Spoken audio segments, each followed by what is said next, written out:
King David's story begins with a simple shepherd boy in Israel. David, the youngest of 8 brothers, spent his days tending sheep.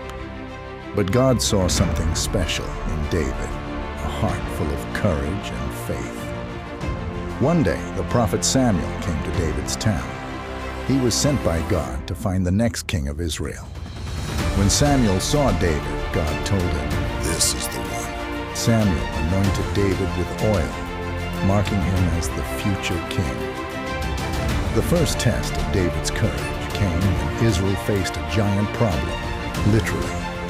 Goliath, a massive warrior from the Philistines. "Send out your best fighter, you foolish Hebrews." Everyone was terrified, but not David. Armed with only a sling and a few stones, David stepped forward.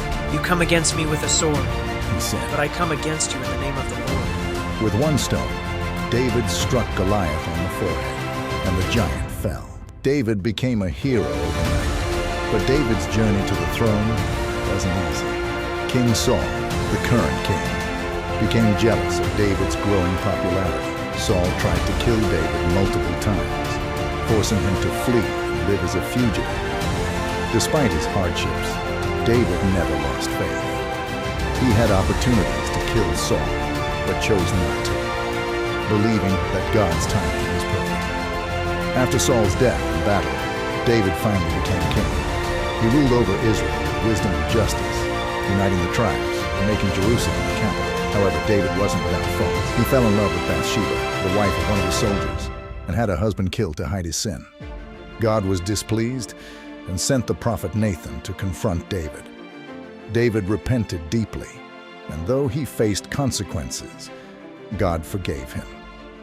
David's life was a blend of triumph and tragedy, but through it all, his faith in God remained strong.